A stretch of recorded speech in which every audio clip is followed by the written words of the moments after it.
Welcome to the Kids with Big Emotions podcast, formerly known as Calm Nights, Strong Days. I am your host, Andi Clark, and I am really excited. We are going to be diving into a 5-part series that is really going to change the way that you parent. Over these next 5 episodes, I'm going to be diving into 5 common mistakes that we make as parents. I've made them for sure with kids with big emotions and kids that are the invisible minority. Now, invisible minority, this is something that came out of a conversation with a client recently where one of their kids has the big emotions. The other one, a lot of the things I was speaking of, I was actually chatting with other parents that were around there. We were diving into executive functioning. And this parent was sitting there thinking, wow, this is a lot of stuff that my child is struggling with. Though they don't have the huge outbursts, they're quiet. They're the one that does everything that they're told. They're the one that doesn't want to break the rules. They're the one. And if we go into this, they're the one that doesn't speak up for themselves. And that child is often overlooked. And as she was saying this, I'm thinking, wow, this is my child as well. This is one of my kids. One of my kids is the child who in senior kindergarten started acting out near the end of the school year. And I started kind of diving into why was he, once he got home, kind of starting to misbehave, which is not he's usually that invisible child. He follows the rules. He does everything. He's quiet, only speaks when he has anything, like even when he has something to say, he usually still will not speak. And in senior kindergarten, I found out that he was put beside a child that would poke and prod other kids, always touching other kids, always saying things. And she put him beside this son of mine because he doesn't get fazed by it outwardly. He still acts polite, he's not causing trouble. He doesn't yell back at this child. He doesn't appear to be bothered, when in fact at home his stress system started showing signs of that.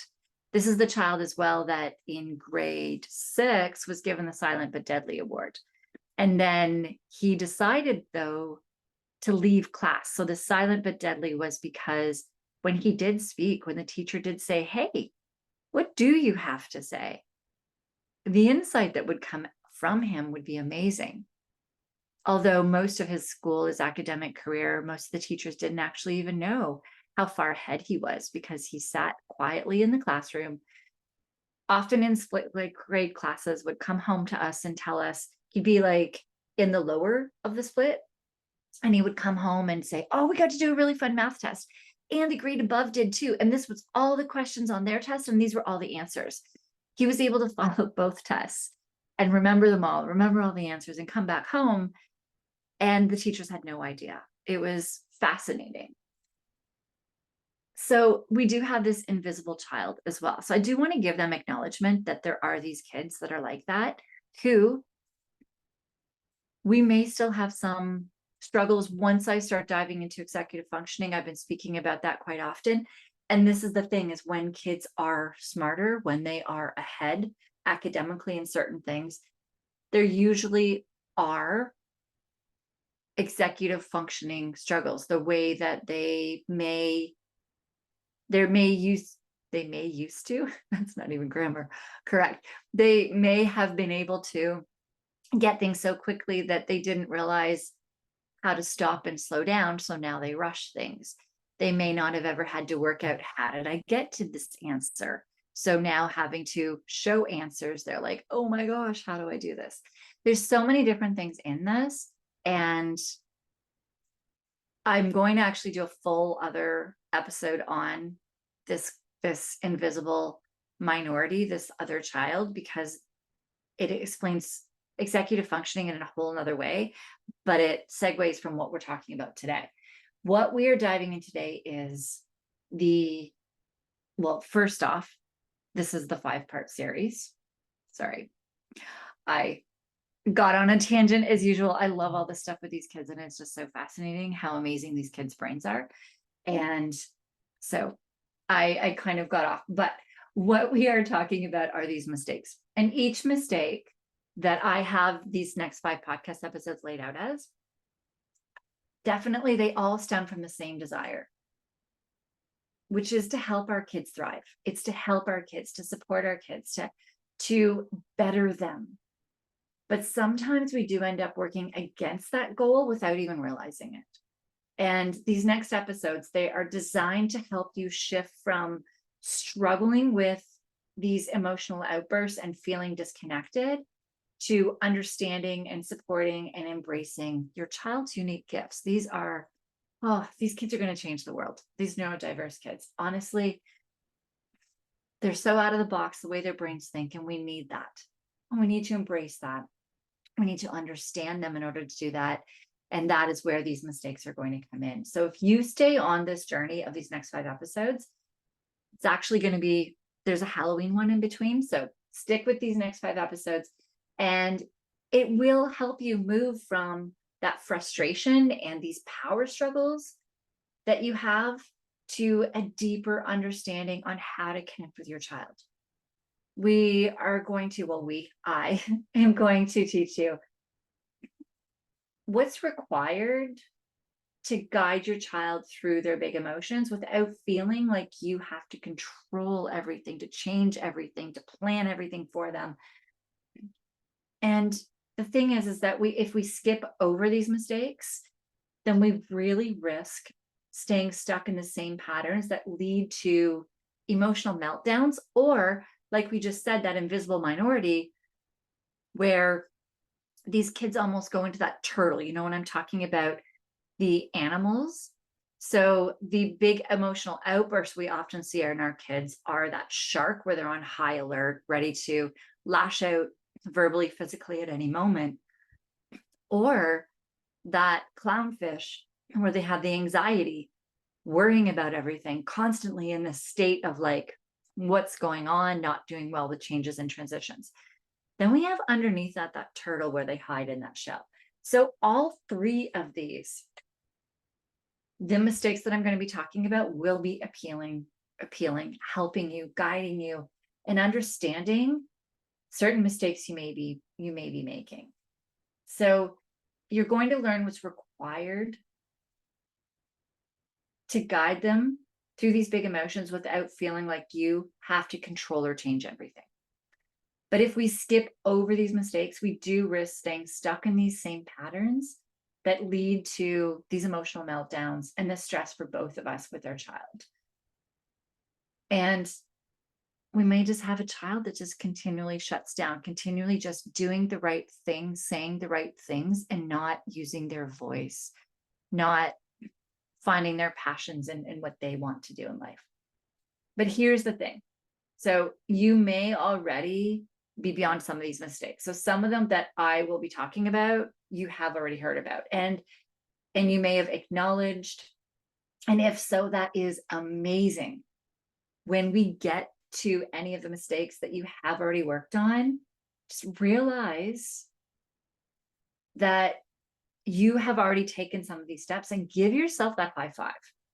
I know I've already talked about some of these things in the podcast, and I just would like that if we get to one, stick with it, because in this series, every episode is building on the last mistakes, and I'm tying them together in a way that I really haven't tied them together before. I've done them as individual things that we can do to work on our kids, but I haven't tied how so linked they are, how they play off of one another, how one can pull you into another. And that's what we're really going to be diving into in this series. So I'm so excited to dive into this with you. By the end of these 5 episodes, you will not only understand your child better, but you'll also have some actionable tools to help you and yourself thrive. So let's get started. And remember, this series is leading you towards a deeper connection and real growth to your family. If you do ever want support as you work through these challenges, work through these mistakes, my support circle membership, that's where I'm going to be putting a lot of these strategies into place.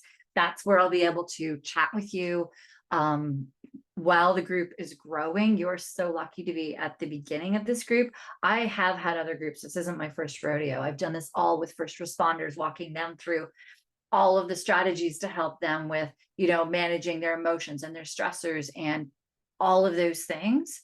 I'm bringing that into everything I'm doing here. So all I've learned with that group, I'm bringing into this one, and you are going to get a lot of one-on-one time with me while it's growing, where I can really get to know you and your child and really help you out on a more personal level that I won't be able to as this group gets larger. So definitely take advantage of that while we're in our infancy. It's a newer group, but I'm not newer to groups and newer to, I coach this one-on-one, and I've been coaching for 30 years. So definitely take advantage of this newer group. All right. So mistake number one is really defaulting to the way that we were raised and disciplining, and realizing that way of disciplining needs to kind of evolve and kinds of change as new research has come out, as we're realizing more and more about how the old way of disciplining really affected us and is affecting our kids. Many of us were definitely raised, well, I may be dating myself. No, I'm not, because I actually came into parenting thinking that I needed to have the same discipline, the same way that I was disciplined and the same way that I was raised. So it could be for any of us at any ages. A lot of us were raised to believe that discipline, respect for authority, and punishment were basically the cornerstones of good parenting. If we were out and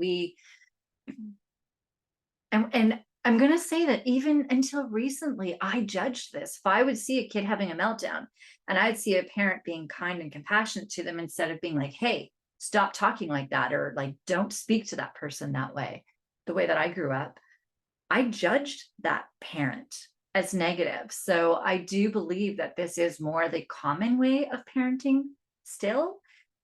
We really default to the familiar methods, right?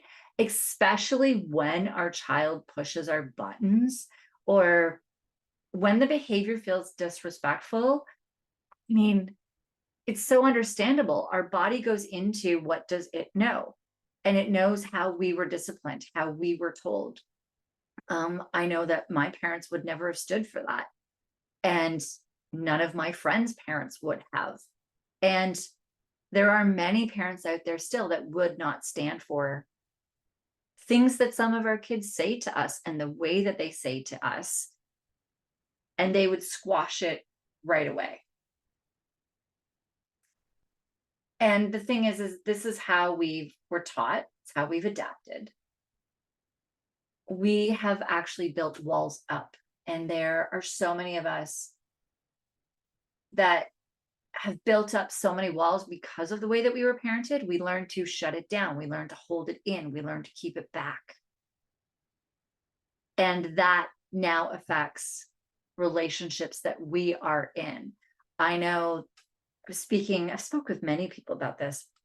My neighbor last time, I remember her and I were sitting and chatting, and she was saying that this is the generation where we are changing patterns from previous generations.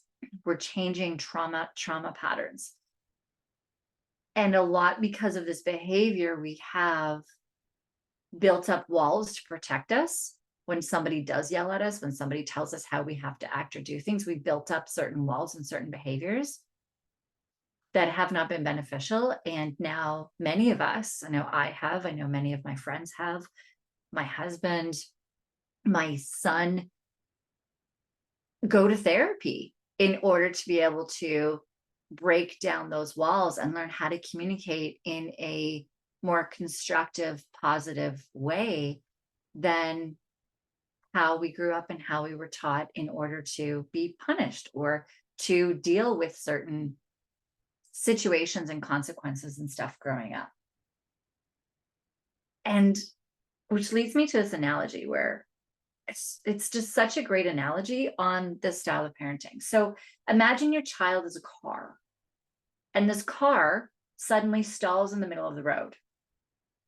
And instead of checking under the hood to see what's wrong or calling a mechanic to come, or roadside assistance to take you to the mechanic to figure out what the heck just happened, you stand there and you start yelling at the car, and you demand for the car to move. You demand that the car moves. Thing is that no amount of yelling is going to get this car running again, because the real problem is hidden. The real problem is beneath the surface. It's under that hood. And when we're punishing a child for acting out, or on the other side, punishing a child for not speaking, not acknowledging that you're talking to them, or trying to dive into a conversation with them about what's going on, and we might get mad at them. And the old style of parenting, right?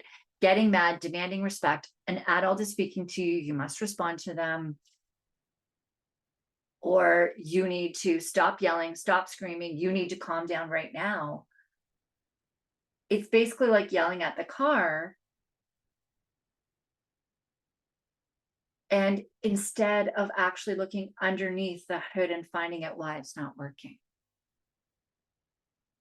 Right? Like, this is powerful, because this is the old way of punishment. And if we continue to rely on punishment, like, this frustration and this disconnection grows. I mean, you've seen it. I've experienced it personally, where you do build up these walls. You do stop saying certain things.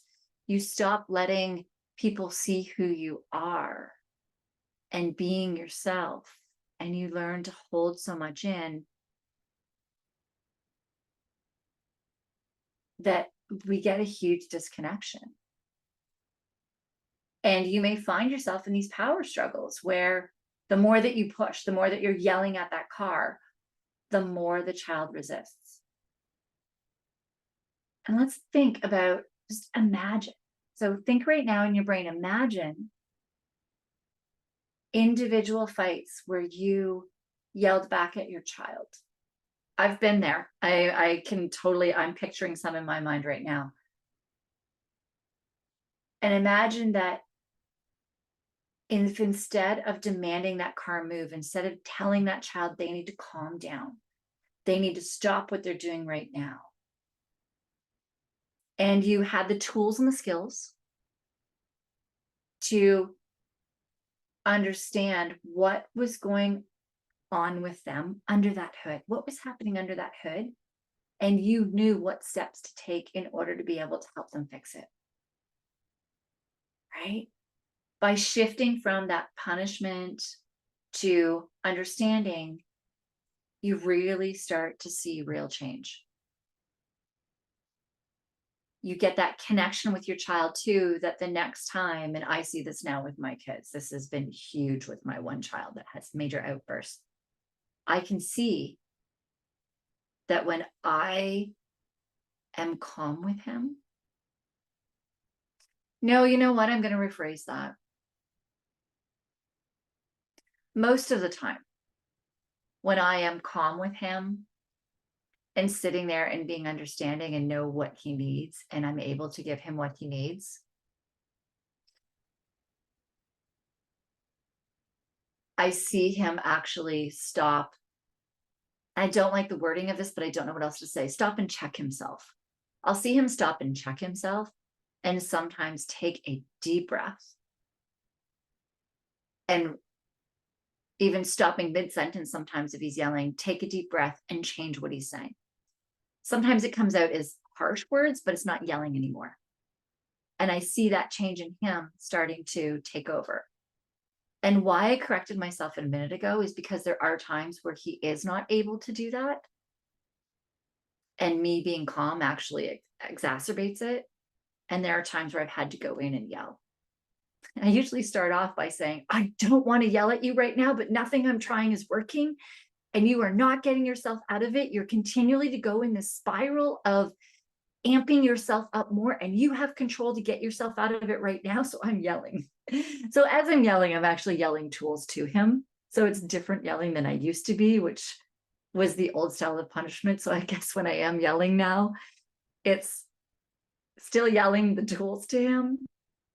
And sometimes the yelling, because I don't yell often anymore, very far and few between. When I do, and I come at it kindly and compassionately with, I don't want to do this. I don't know what else to do. You need to snap out of this. And I let him know why it's affecting people, why he needs to snap out of it, and why he has the tools. It's such a different approach to yelling at him saying, stop it right now. Right? Because in that as well, I'll say, we can't help you and we can't support you until you are calm. And it's such a different approach still, even though I am yelling, and I yell way less frequently than I used to. So I do want to put that caveat on that. That's the thing of understanding the tools and what they need and when they need it and how they need it. It's not about being zen and calm constantly all the time, right? Sometimes you do need that pattern interrupt in order to interrupt their patterns as well. These are all tools that I teach. These are all tools that we can teaching. I don't like the word teaching either, because they're frameworks of things that you can try to figure out what your child needs in the moment. And these are, I give frameworks to people, because when you understand a framework, you can then go, oh, okay, this is how I can adapt. You get your creativity and your spin on it, on how can I adapt this for my child in this moment or this situation, or how this works with them, or how they're reacting to this and that. It's not step one, do this, right? It really is about understanding your child to such a depth that you can break out these frameworks and be able to adapt them in the moment when you need them, right? Because every child is different. Every situation is different. You are different. How you handle things is different. That if I tell you to handle it exactly the way I handle it, it's not going to work for you. So we really need to make sure that it is something that works for you, for your child, and isn't like a cookie cutter solution. So it does have to be different for everybody.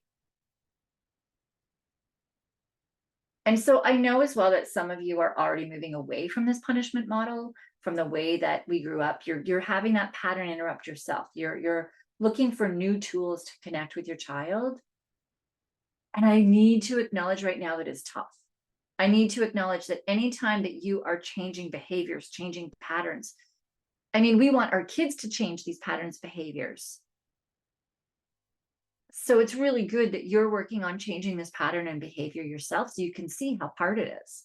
A lot of this stuff is ingrained in us. I mean, it's been how many years of being parented the way you were parented, of seeing your friends being parented the way that you're parented, still being out in public, and you may be parenting so different from people that are around you when you're in shopping malls, when you're in parks, that you may be the odd person out, that you need to change neural pathways in you. You need to change habits, that this is not easy, right? It's not.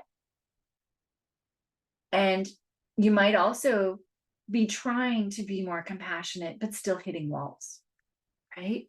Know that this is a process. You will not see overnight changes, right? You won't. But the more you practice these tools, the more connection and trust you start building, not only with your child, but also with yourself. I mean, I know that I sit there, even though I teach this, at times I sit there and think, am I doing the right thing? Is this what I should be doing with my child right now? It's not what others are doing, or he's not changing his behaviors yet. And then all of a sudden, one day the behaviors change. And this happened to us a few months ago. Huge change in my child's behavior, huge. Like, he cut his hair. He had not let me cut his hair since a couple of years before the pandemic. It was way down past his back because change, not liking change. transitions, really hard for him. But the knots, the maintenance of his hair was just getting horrid, that he finally let me cut his hair, and he wanted it really super short. And it felt like that haircut changed so much in him. It was almost like it broke this dam to allow him to make more changes and to be himself more, and to be okay with being different and making change and allowing others to be themselves. His cognitive flexibility, his ability to think of more than one way to do things changed. And somebody said, oh, it was that haircut. And I looked at my husband and I said, it was not that haircut. It was all of the things that we have done before, things where we were wondering, are we doing this right? Is this really working? We don't see change over time. So if you are working from this punishment and moving to connection, know it's not going to happen overnight. Know that you are going to find one day you're standing there and you're yelling at your child and you're demanding respect for them. And you're going to notice it, though, in the middle of doing it. And you get to stop. And you get to go, no, that's not the way I'm going to parent. And you change, just like I said my son did. It doesn't happen where you snap your fingers and you're like, I'm going to change the way I parent, and overnight just be able to do it. Habits take time. It takes steps. And anytime that you're learning a new habit, anytime you're changing a behavior, you do shift back to the old behavior. And this is where I always say to my clients, always, through 30 years of coaching, training, nutrition, all of these things, how I know that my client is successful is how quickly they start noticing that they have gone back to an old behavior, and how quickly they adapt and move back to the newer one that they want, that they chose to have. It's something that you are choosing to do. You don't have to do this. It's something you're choosing to do. It is your choice to change your parenting style.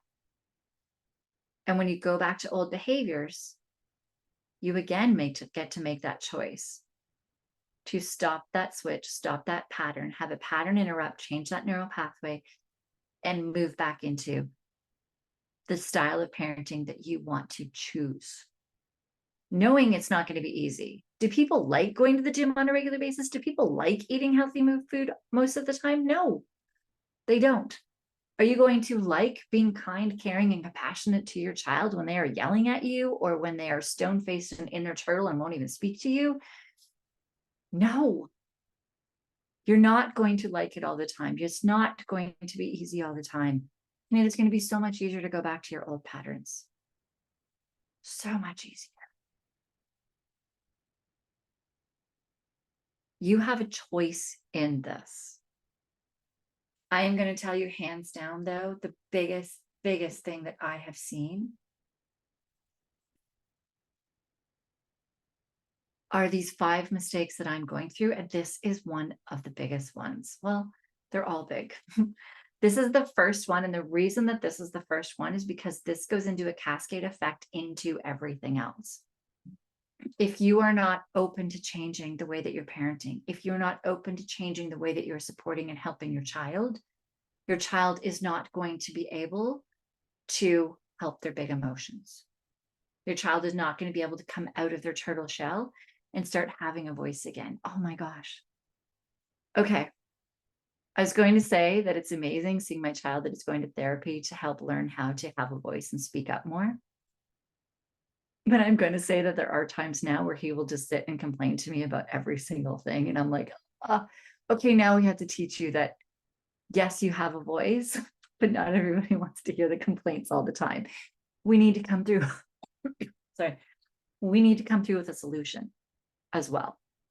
So that's the thing. Every time that you do work on something, and every time you help your child through something, sometimes there's the other side to it as well. So know that none of this is easy. If you've been trying, though, and you feel stuck, you are in the right place. I will totally help you fine-tune your approach. You don't have to do this alone. Everything that we do in life, we learn from somebody. We learn how to do it from someone. If you are continually trying to do it on your own, it's going to take longer to get there. And you may continue to repeat the same patterns over and over again. It's really, really important to be open and vulnerable and ask for help and ask for support and be vulnerable and say, this is what happened last week. My child did this and I instantly yelled at them. What can I do instead? I don't want to do that. That is huge. Being vulnerable, being out there. And it's not easy to do, which is why so many people don't do it. We don't see a lot of the things that we're doing. We also don't see the path as clearly as somebody else. If you were sitting here and helping someone else through this, you'd probably say, oh, you could try this. But when you're the one in the heat of the moment, you're the one going through it, the path is foggier for you. So asking for help. Think of athletes. There's no way that any athlete could get to where they get to, the level that they get to, without having coaches. And we think of careers in business. The people that really excel, the people that really do move up the ladder are the ones that have really good mentors. The ones that have people that they can ask for help, ask for questions, ask for guidance, people that can see things that they're doing and say, hey, have you tried this? This will help solve that problem you're having or that struggle you're going through. This will help get you to the next level. So really making sure that you are diving in, that you are, if you choose, and it's your choice, to switch from the old style of parenting into one that is going to break down walls with your child, build up that community and connection with them, that trust with them, that bond with them, in order to then start taking the other steps that I'll be diving into with the other mistakes, into really helping your child. Like, just imagine feeling more connected to your child, understanding what's really going on during emotional outbursts, and having the tools to help them through it. That can't happen with the old style of discipline.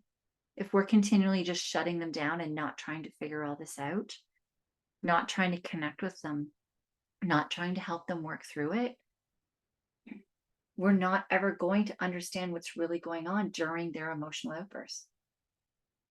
We're not going to build tools to help guide them through, and we're not going to be able to connect with them. This shift is transformative, not only for your child's emotional growth, but for your entire relationship with them and your relationship with yourself. So in my support circle, we really go deep into this. I'm starting to build it out now. When you get in there, if this is something that you want to work with, come in, come to calls, ask questions in the group. I will help equip you with strategies to navigate these really tough moments. You'll also have support from other parents who are also going through this. Thing is that you will walk away knowing how to truly look under that hood and understand your child's needs. We're going to be going through this a lot more in these other mistakes. I'm so excited to dive into them. Right now, take the time to digest everything we talked about today and ask yourself, how is this old style of parenting working for me? And do I want to move to a different style of parenting to give that connection with my child?